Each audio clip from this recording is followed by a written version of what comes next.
আচ্ছা, চিকেনের কালারটা দেখে কি মনে হচ্ছে? টেস্ট হয়েছে নাকি হয়নি? অবশ্যই টেস্ট হয়েছে। আর এতটা টেস্ট হয়েছে, যদি এভাবে একবার চিকেনটা আপনার বাসায় ট্রাই করেন, অবশ্যই শুধু এভাবে রান্না করতে চাইবেন।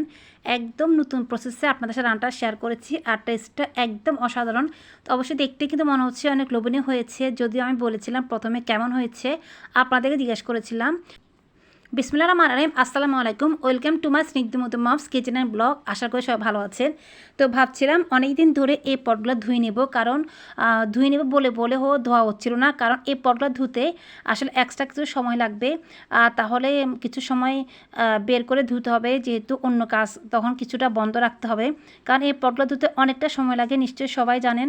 আর আমরা যখনই কিচেন রুমে কোনো বাড়তি কাজ করতে চেষ্টা করি, তখন দেখা যায় আমাদের এক্সট্রা কিছু সময় নিতে হয় বা কিছু একটা কাজ পেন্ডিং করে এই কাজগুলো করতে হয়। অবশ্য এই নীতিটা আমি পালন করে থাকি, জানি না কে কীভাবে করে থাকেন।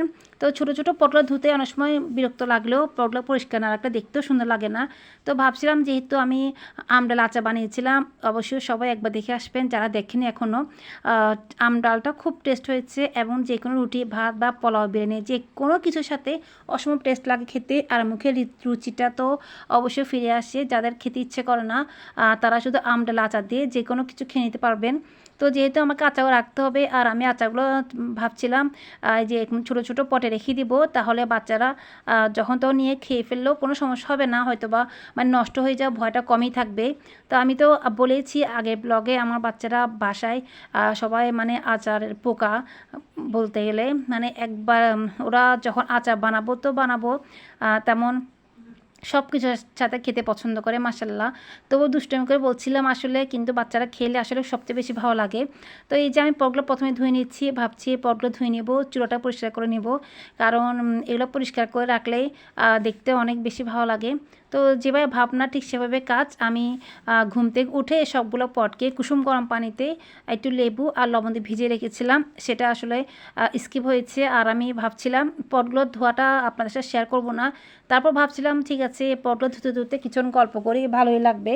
তো সবার ওখানে কেমন বৃষ্টি হচ্ছে? আমাদের এখানে তো চট্টগ্রামে বৃষ্টি হচ্ছে, মানে কিছুক্ষণ থেমে বা শেষ রাতের দিকে। আর অবশ্যই একটা জিনিস ভালো দিক, যে বজ্রপাতটা ইদানিং একটু কমই হচ্ছে। তো বৃষ্টিটা হচ্ছে, ভালো লাগছে। আবার এবার কোথাও শুনিনি তেমন একটা মানে বৃষ্টিতে কারো ক্ষয়ক্ষতি হচ্ছে। আচ্ছা, সত্যি কথা বলতে আসলে আমি নিউজটা ইদানিং কমই দেখছি, কারণ এই অন্য সাইডে একটু ব্যস্ত থাকলে নিউজটা কমই দেখা হয়, এই জন্য ঠিক আমি শিওর বলতেও পারছি না। তো যাই হোক, মোটামুটি যতটুকুই শুনেছি সবাই মোটে ভালো আছে। কিন্তু চট্টগ্রামে আগ্রাবাদের দিকে তো পানি উঠে, এটা সবাই জানে। ওখানে অল্প বৃষ্টি হলেও পানি উঠে। তো আমি পটল ধুতে ধুতে চুলায় ভাত আর ডাল বসিয়ে দিয়েছি। তো ডালগুলো এর মধ্যে আমি ঘুটে নিয়েছি, কারণ ডালটা একদম ঘুটে নিলে খুব একদম ফিনিশিং হয়ে যায়, দেখতে খুব ভালো লাগে। তো আমি রান্নায় সবসময় এই ঢাকনাটা, মানে ঢাকনাটা দেওয়ার কাজে ইউজ করি, তাহলে ঢাকনার কালারটা চেঞ্জ হয়ে গেলেও ধুলে চলে যায়। মানে আর একটা সময় ইচ্ছা আছে ঢাকনাগুলো পরিষ্কার করার, একটা টিপস আছে যেটা আপনাদের সাথে শেয়ার করব। তো আমি ঢাকনা কিছু পরিষ্কার করেছিলাম, তারপর আবার যখন রান্নার সময় ঢেকে দিই, নিশ্চয়ই সবারই এমন হয় ঢাকনাগুলো একটু ইয়েলো কালার হয়ে যায়। তো এই যে একটা মুরগি নিয়ে এসেছিলাম, মুরগিটা আসলে ইচ্ছে ছিল আমি চিকেন চাপ করার, কিন্তু আর ভাবছি না থাক, করা হবে না। তো এই জন্য একটু ছোটো মুরগি আনছি। ছোটো মুরগি আনলে একটা সমস্যা হয় যে চিকেনগুলোর তা কুটতে বা কাটতে একটু সমস্যা হলেও, আমি তো মাঝে মাঝে স্কিন সহ নিয়ে আসি, কারণ যেহেতু আমার বাসায় একটা বিড়াল আছে, ওদিকে পরিষ্কার করে রান্না করে দিয়ে ওরা খুব সুন্দর করে খেয়ে নেয়। কিন্তু এই চিকেনটারও স্কিনটা ছিল, কিন্তু এত বেশি পরিমাণ পশম ছিল যে মানে রাখার কোনো উপায় ছিল না, তো আমি ফেলে দিয়েছি। তো প্রথমে চিকেনগুলো আমি সবসময় এরকমই করি, মানে আগে 4 টুকরা করে রেখে দিই, তারপরে কেটে নিই বটি দিয়ে বা যেভাবে হোক। তো ম্যাক্সিমাম সময় বটি দিয়ে কাটি, কারণ আমি খুব সুন্দর করে পিস করতে পারি না নাইফ দিয়ে, বটি দিয়ে যতটা সম্ভব সুন্দর করে পিসটা করতে পারি। আর এইভাবে 4 টুকরো করে নিলে মানে চিকেনটা খুব পরিষ্কার হয়ে যায়, প্লাস কাটার সময় তেমন একটা সমস্যা হয় না। তো যেহেতু সব জায়গায় পরীক্ষা হচ্ছে, সব আপুদের বাচ্চাদের এক্সাম শুরু, দেখছি সবাই খুব ভালোভাবে এক্সাম দিক, এটাই প্রেটা করি। আর আমার ছেলে আসলে স্কুলের নিয়ম হচ্ছে প্রতি বছর 2টা এক্সাম হয়, একটা মিড টার্ম। তো ওদের মেবি ঈদুল আজহার পরে মিড টার্মটা শুরু হবে, তো প্রিপারেশান নিচ্ছে।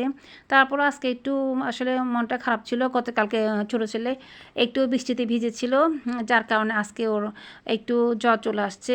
এই জন্য আর মানে ভালো লাগছে কম, কারণ জ্বর আসলে বাচ্চা কিছু খেতেও চায় না, আর ও এমনিতেই তেমন একটা ফিজিক্যালি স্ট্রং না যে সহজে সব কিছু সারভাইভ করতে পারে, একটু কষ্টই হয়। যাই হোক, তারপরও কী হচ্ছে, আপনাদের সাথে একটু ভাবলাম এই সময়টা একটু কাটিয়ে আসি, তার নিচে মনটা ভালো লাগবে। আছে একটু ঘুমাচ্ছে, এই সময় চলে আসছি।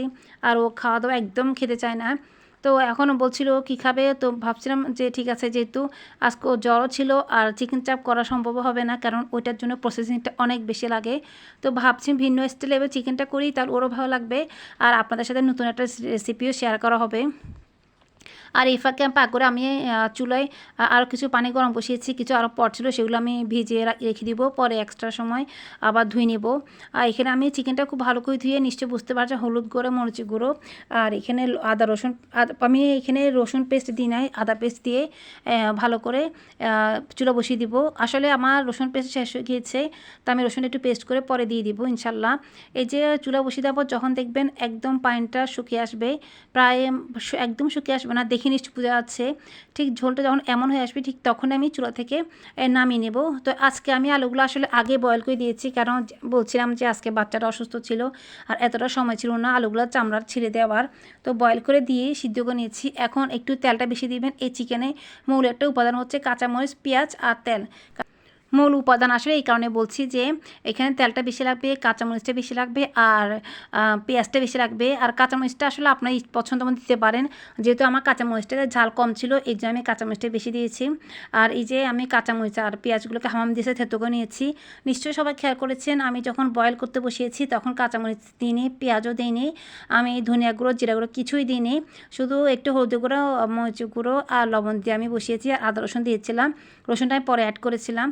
তো এখন এই যে দিস্তায় আমি পেঁয়াজ আর কাঁচামরিচটা পেস্ট করে দিয়ে দিব, ভালো করে পেঁয়াজটাকে ভেজে নেব, যতক্ষণ না পেঁয়াজটা একদম একটা মাখা মাখা ফ্লেভার আসবে, খুব ফ্রাই হবে। তো আমরা তো কথা বলতে বলতে আপনার রেসিপি দেখিয়ে নিচ্ছি। তো সবাই যদি এতক্ষণ আমার সাথে কেউ থেকে থাকেন, অবশ্যই সাবস্ক্রাইব করবেন, লাইক করবেন আর শেয়ার করবেন, কারণ আমরা যদি সবাই সবার পাশে থাকি তাহলে সবাই এগিয়ে যেতে পারবো ইনশাল্লাহ, এটা নিয়ে কোনো চিন্তার বিষয় নাই।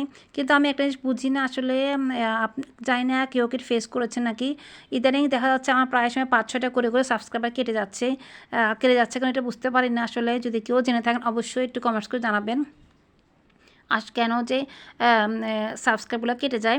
তো আমার মনে হয় মানে এটা সম্ভবত ইউটিউব থেকে হয়ে যাচ্ছে। তারপর যাই হোক, সমস্যা নেই। তারপর আমি সব কিছুতে আল্লাহ ভরসা বলি, আল্লাহর উপর বিশ্বাস রাখলে আসলে কখনো কোনো কিছুতে কষ্ট আসে না।